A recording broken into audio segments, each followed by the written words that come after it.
Has your church leader visited you before? Like your pastor or your youth pastor or something? Have they visited you before? Yes. If they visited you before, just write in the comment section. Yes, they have. And maybe you can write just one thing that's happened so that you'll be fine. Mostly when I ask my students, some say yes, some say no, and some will be saying that they shouldn't even come. Otherwise, they'll come and eat. Hey, your pastor comes to visit you with a pure motive, pure mindset. I am coming to visit my member. And you are there as a child thinking that what? They will come and eat. What is food? And here, how would they eat? How much food at all would they eat? How much? I mean, don't do that. Don't do that. It's a blessing. It's a blessing to share in your physical things or possessions with your pastor. So it's a good thing that they come and visit you. Or at least in this modern world, they can call, from time to time. Sometimes when you are sick, they can visit you at the hospital too. Or you don't come to church for some time, they can visit you or even call you. Any of them is okay. Don't be quick to judge. Some of you will be called into pastoral ministry. Some of you will become pastors, I know. You too, when you become a pastor, make sure you visit your members. Or better still, they should be divided into groups so that each member should belong to a cell or any group so that the group leaders should be able to do it on the behalf of the pastor. So that the pastor will also in turn visit the group leaders. Or better still, when a member is not well or something, the group leaders can inform the pastor so that together they can go. Any of these, the most important thing is that there is a visit. It is always good, whether through phone call or physical presence. It is nice. Imagine your pastor coming to your house. How will you feel? Let me see how you feel in the comment section. So Peter was visiting the church members. Clap for Peter. Peter was doing well.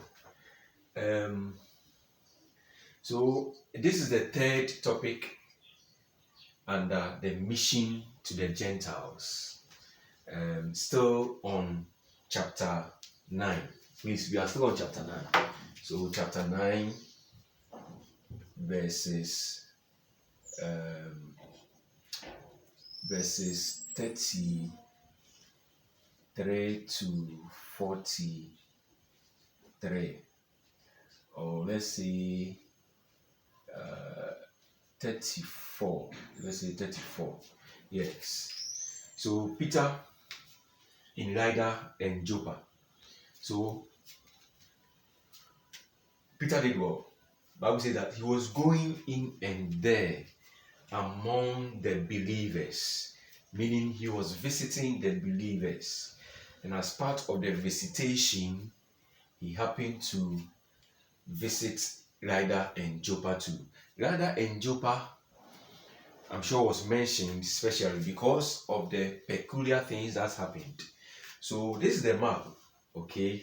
The map of Lydda and Joppa, and it includes other things. So let me quickly go over the map. As you can see, these are the regions. The regions, some few regions of, let's say, Israel in those times. Now, as you can see, Galilee, Jesus and most of the disciples came from Galilee. And this is Nazareth. So Nazareth is in Galilee. Okay. When we were treating the baptism, Jesus came from Galilee to be baptized. Yes, so this is Galilee for you. And remember the call of the disciples, the Sea of Galilee was mentioned. If you have not watched the video, please go and watch it. So this is the Sea of Galilee. Yes. That's why Jesus started calling his disciples. And this is Samaria, another region. Samaria is there. So the River Jordan is somewhere there. Then we have the Dead Sea at the end here. We have the Mediterranean Sea to here. So we have Judea. Jerusalem is in Judea. So please take notice of it. This is the capital of Judea, Jerusalem, and even the capital of the whole of Israel. It was supposed to be written in capital letters, but the focus is not on Jerusalem for now, so let's manage it. The focus is on Lydda and Joppa. So let's take note. So for instance, in WASI 2016, the question says that highlight the activities of Peter in Lydda and Joppa. Some prefer to call it Lydda. It's okay. The most important thing is that you should spell it correctly. In Lydda and Joppa. So yes, let's dig in. This is according to the marking scheme. Now, Peter was visiting the believers here and there. And then he came to Lydda. And in Lydda, there was a disciple called Aeneas. Aeneas was a paralyzed man. He had been bedridden for 8 good years. 8 good years. So what happens is that when somebody has been sick in a locality for such a long time, it becomes very popular, not only within that town, but even the neighboring towns also get to hear. I remember when I was a kid, we used to sell fish in the neighboring communities, Akoboso and then Moso. So we knew people who were sick, or we knew things that were happening in those communities, because sometimes you may be sick and then they will take you to a pastor or a priest in a neighboring town or something. So we practically know the things happening in the neighboring communities. So Aeneas, so Lydda, Aeneas was bedridden for 8 good years. So Peter came there, and upon Peter's visitation, he prayed for Aeneas to be healed. He said, Aeneas, the Lord Jesus heals you. Rise up and make your bed. And Aeneas got up and was healed. Definitely, the news will travel because a lot of people knew about it, as I have explained. So it traveled, and not only people in Lydda, but also people in Sharon. So this is the plain of Sharon. Plain of Sharon, at least in between Joppa and Caesarea is the plain of Sharon. So the thing traveled from here. Definitely the people in Joppa will hear about it. I'm surprised the Bible didn't mention Joppa, but definitely Joppa will hear about it before it will go to Sharon. But in the Bible, they only mention Lydda and Sharon. And the people of Lydda and Sharon got to know, and they turned to the Lord. So in the objectives, they can ask, after the healing of Aeneas, which people turned to the Lord? Then you see Lydda. So the correct answer is Lydda and then Sharon. Okay. So definitely the people of Joppa will hear about it too. Now after that, Bible says that there was a disciple in Joppa who is called Tabitha. And the meaning of Tabitha, when translated, is Dorcas. So if you are Dorcas and you're watching me, your other name is Tabitha. Or if you are called Tabitha, your other name is Dorcas. Talking about the same thing. Now, this Dorcas was a good woman. She was a philanthropist. She used to give a lot, especially to the widows or the needy and the poor. Yes, so she used to give a lot. She was dealing in clothing. Yeah, clothing. So, in other words, tunics. So she was dealing in that, and she used to give a lot. So Bible says that in those days she fell sick and died. Very sad. So you can imagine the number of widows or people she helped that were crying. So they washed the body and laid her in an upper room. So Dorcas has been laid in state. But then they heard that Peter was in Lydda and has even performed a miracle. Obviously, what they will do is, go and call him now. If God has used him to heal a paralyzed man, maybe God can use him to raise Dorcas from the dead too. It was a smart move. So they sent 2 men to go. 2, because yes, in those days, Charlie, one person to travel is dangerous. So that in case of anything, the other can defend and go. So 2 men were sent to Lydda. So they came to Peter here in Lydda, that come to us without delay. And Peter went with them.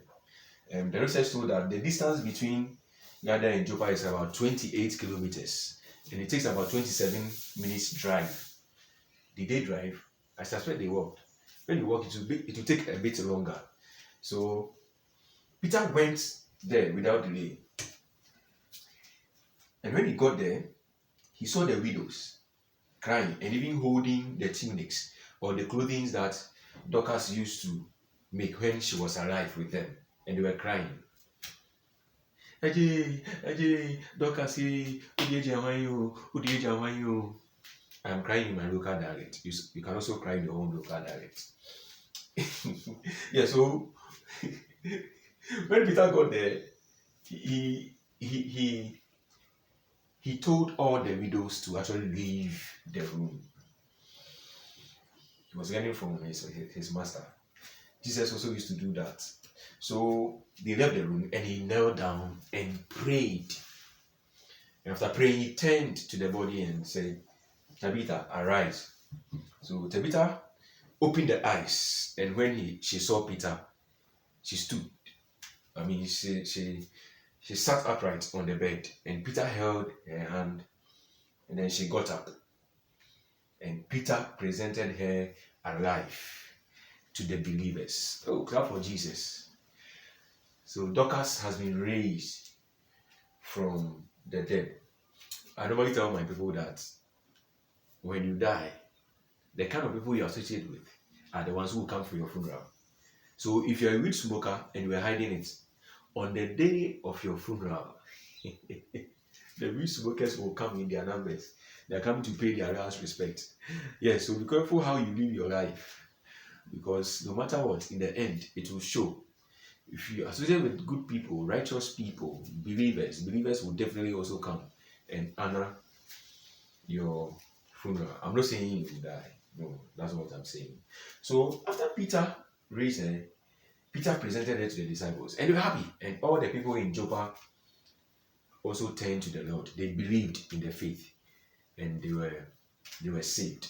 So from there, Peter stayed in Joppa for a while, in the house of Simon a tanner. A tanner is someone who makes leather from animal skin.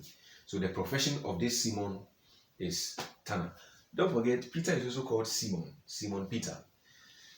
And you know why? In those days, their names were limited. The same applies to your tribes, maybe. So he stayed in his namesake house, Simon a tanner. Good.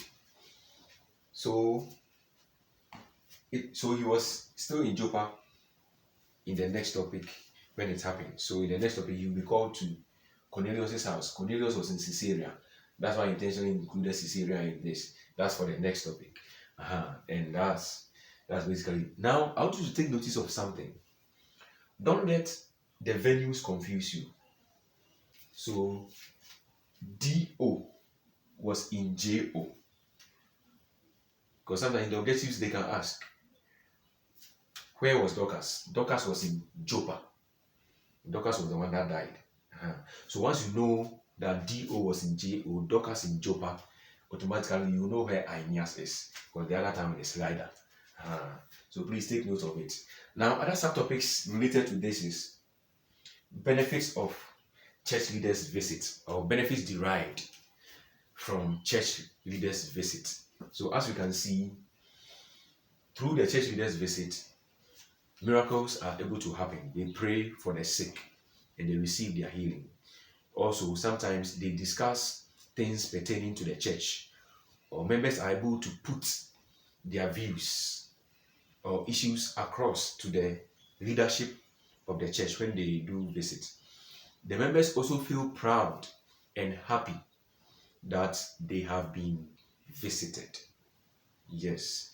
So, and it helps to also win more souls for Christ. Yeah.